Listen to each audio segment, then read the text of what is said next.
Today I'm sharing all the details on how to do the premier day hike in Gros Morne National Park, the stunning 17-kilometer Gros Morne Mountain Trail.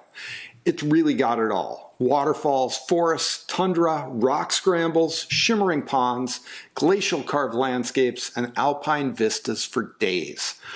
Other than sturdy hiking boots, a day pack, and possibly trekking poles, no special equipment, compass, GPS navigation, or wilderness skills are required.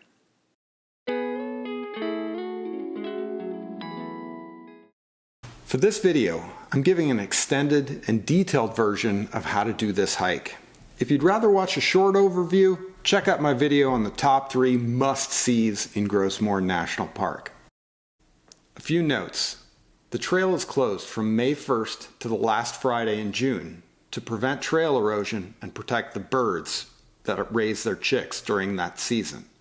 Although I imagine hiking before May might pose problems with lingering snow on the trail, so do your research if you plan to go outside of summer and early autumn. Although there's no admission fees for the trail or fees for parking, be sure to buy a park pass for the length of time you plan to be in Gros Morne at a visitor center and place the pass so it's visible in the dashboard of your vehicle. The parking lot and trailhead is just off Route 430 and is well signposted. It has about 80 parking spaces and 2 toilets, but no running water, so bring that with you.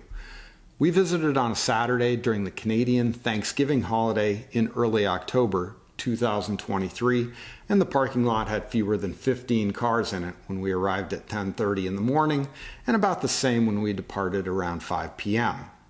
Admittedly though, we visited at the very end of the tourist season, so I imagine it gets far busier in July and August.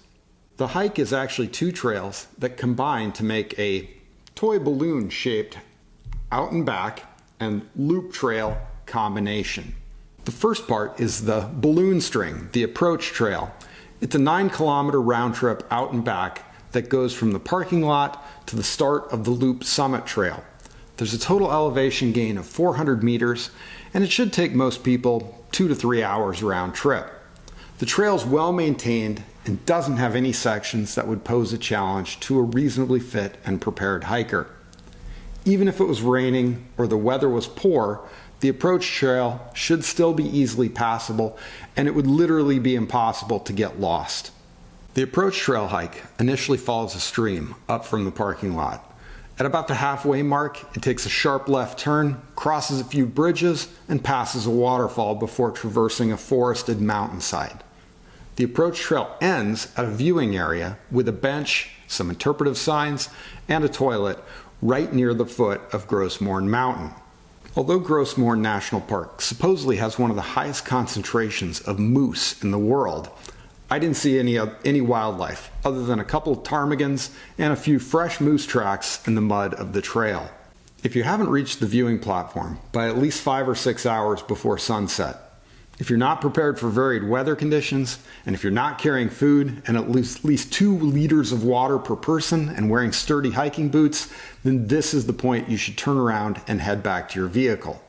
Going forward from this point will rapidly commit you to a one-way loop trail that's difficult and dangerous to turn back from. A few hundred meters past the platform, you'll cross a boardwalk over a marsh by a lovely pond and reach a yellow final warning sign where the balloon, the summit trail, begins and ends. The summit trail is an 8-kilometer loop with a 500-meter elevation gain. You must complete it in a clockwise direction. You'll start by going straight up the rock fall. Don't even think of trying to come down that way. Another warning, I would definitely think twice about proceeding up the trail if there's any snow, ice, or if it's raining or foggy, and definitely don't bring your dog along. Parks Canada also warns that the trail is not recommended for small children. I didn't see any hikers on the trail who were younger than early teens, and I definitely didn't see anyone who had mobility issues hiking the trail. The rock fall goes straight up a chute for almost all of the 500-meter elevation gain. There's little cover from the elements other than a few scrubby trees on the sides where you could rest in the shade on a sunny day. Scrambling over the loose rocks, scree, and boulders is really tiring, but Hey, don't forget to stop and turn around once in a while and take in the incredible views of the park, Bowen Bay, and the East Arm. The hike is quite steep in places, like around 30 degrees, and in a few spots, I did use my hands to scramble up as well. Once you get to the top of the rockfall, it levels out, and cairns topped with white metal arrows point you the 10 minutes or so further to reach the bald summit of Gros Morne. There's a sign and a few crude rock shelters scattered around the summit, but don't spend long here. The best views are another 15 to 20 minute walk around the northern side of the mountain. Cairns, stone-lined paths, and wooden walkways over sensitive vegetation areas clearly mark the way to the grand payoff of the hike, the lookout point over 10 Mile Pond. Now, I've hiked in Northern Europe, and the spectacular view from here could easily double for a Norwegian fjord. If the weather's cooperative, this is an excellent place to have lunch and linger a bit while taking in the incredible views. From the lookout, the trail wraps back around the eastern side of Gros Morne, continuing down a large wood and metal staircase and descending into Fairy Gulch and greater concentrations of vegetation. There's amazing scenery on this part of the trail as well. But the trail here is rougher than any other section, and it's peppered with boulders throughout it. I found my trekking poles to be invaluable in negotiating through this part of the trail.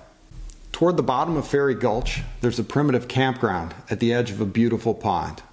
There's 3 tent platforms, some picnic tables, and a pit toilet at one end of the pond. You'll need to register in advance with park staff before camping here, so if interested, plan ahead.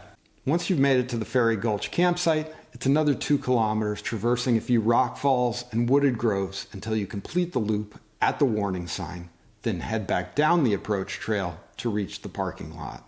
It took me 5 hours and 45 minutes to complete the entire route, including a 30-minute stop for lunch and regular stops to admire the views. However, I had ideal conditions with sunny skies, 15 centigrade temperature, no wind, and I took short rest breaks. Unless you're a trail runner or an exceptionally slow hiker, I think Parks Canada's estimate of 6 to 8 hours to complete the entire circuit is realistic for most visitors. One final note, I've hiked in a lot of magnificent places in North America and Europe, and this is one of the most spectacular day hikes I've ever done. It's on par with places I've seen in Switzerland, Austria, or Norway. If you're physically up for the multiple challenges this hike offers, the Gros Morne Mountain Trail is really a must-do. So a few suggestions for successfully hiking the trail. The weather can change fast. Be sure you're prepared for every season. Don't head up the mountain if fog or clouds prevent you from seeing the summit. Before heading up the rockfall and the loop trail, be doubly sure you're well prepared and have proper clothing and enough water. Trekking poles will come in very handy during the descent. Finally, in planning the timing of your hike, do your best to avoid driving at night. There's a really big moose population in the park, and hitting one of these will seriously mess up you and your vehicle. Hey, thanks for tuning in. As a novice YouTuber, a like and subscribe really helps me out. I'd love to hear your questions, comments, and suggestions.